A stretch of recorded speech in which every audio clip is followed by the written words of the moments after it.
Standing here today, I feel an overwhelming mix of gratitude, of excitement, and of responsibility.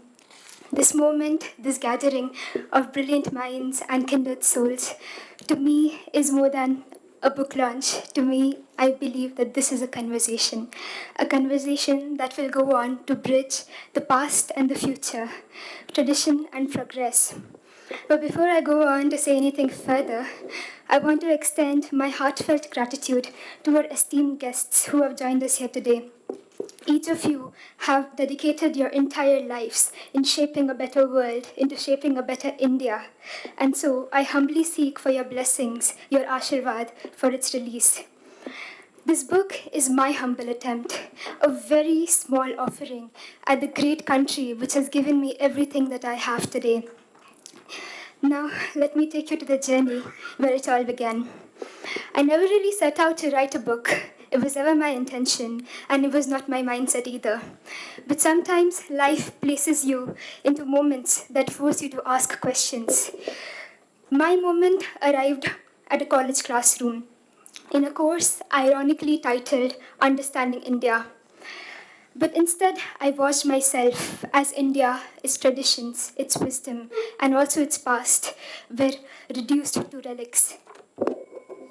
And this wasn't just erasure, it was erasure of its past.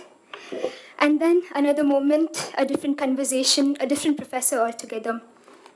I am not the kind of person who will tell you to stay in this country, he said. I do not believe in the concept of Swadesh and all. Just go on, enjoy your lives. That was the moment where something shifted within me.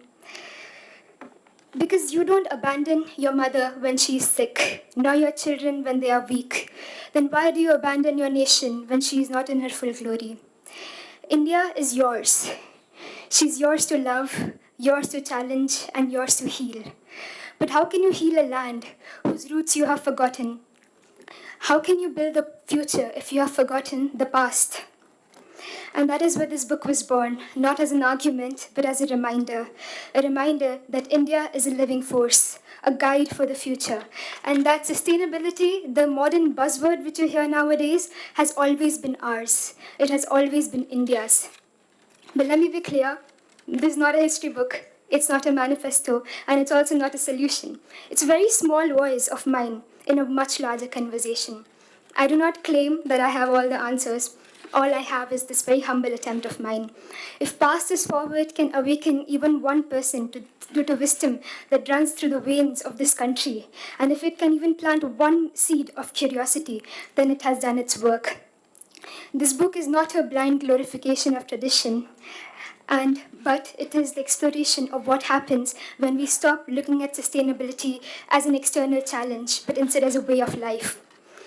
Past This Forward is for Gen Z, my generation, a generation caught between overwhelming climate anxiety and digital distraction. The conversation around sustainability to us often feels way too distant or way too rigid. We are told to care, but we're never really explained properly as to why. So, this book acts like a missing link. Have you ever watched a river flow, twisting, turning, and yet always finding its way? The universe moves in cycles, in rhythms. So in the first chapter, The Timeless Dance, I explore this eternal motion. In the cosmic dance of Lord Shiva, in the cycles of birth and rebirth, we see sustainability itself. The idea that nothing is ever truly lost and only transformed. But have we, in our race of progress, forgotten how to move in sync with nature? And then comes the second chapter, also my favorite chapter, ecological karma. When we hear the word karma, we often associate it with religion or with spirituality. But if I told you that everything that is happening around us, every moment, even right now, every tree that we cut, every river that we pollute, and every resource that we exploit, all returns to us in some form. The air that we're struggling to breathe right now, the water that we can no longer drink from.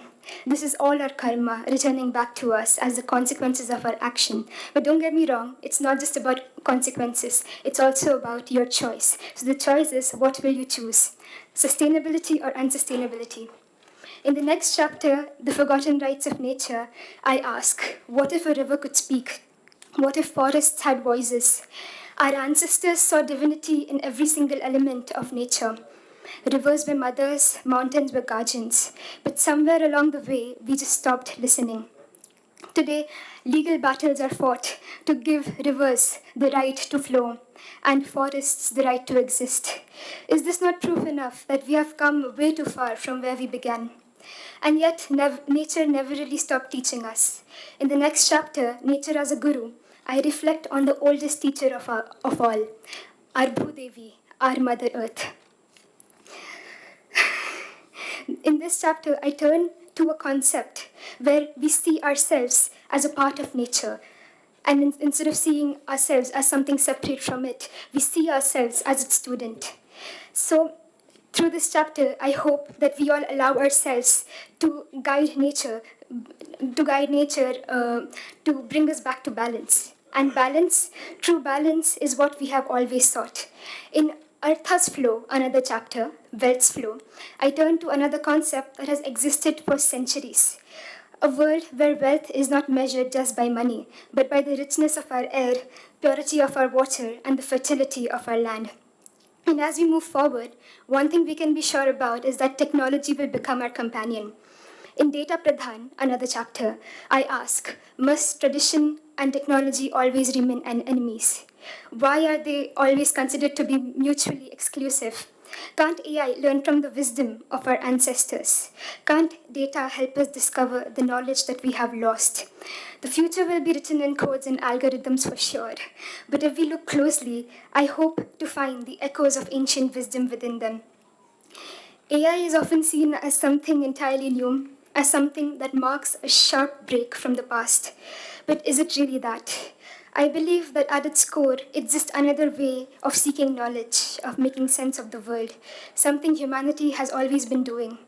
We carved wisdom onto stones. We wrote on palm leaves. We passed knowledge down through verses and stories. And today we feed it into algorithms. The medium changes, but the pursuit remains the same. Technology is not here to erase tradition, it is here to evolve with it. And this is where the book leaves us, not with answers, but with questions. I want to pass this forward to remain in our memories as just another book. I want it to be remembered as our homecoming, my homecoming, an attempt to remember what should have never been forgotten.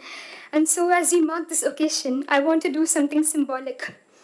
There is a film that is very close to my heart. It's called Natuk, a film that I made at the age of 15 on Chow dancers, artists whose traditions are fading, whose struggles remain unheard, and yet their art carries a spirit of resilience. This film received international recognition, but more than that, it was my first attempt at telling stories that mattered. So today, if time allows and if our guests permit, I would love to show that film as a way to honor my roots, to acknowledge the journey that has brought me here, and to remind myself and all of us why we must fight to promote our heritage. Because in the end, sustainability is not just about protecting our forests or reducing carbon footprints. It is about protecting stories, protecting cultures, and most importantly, protecting who we are. Thank you so much.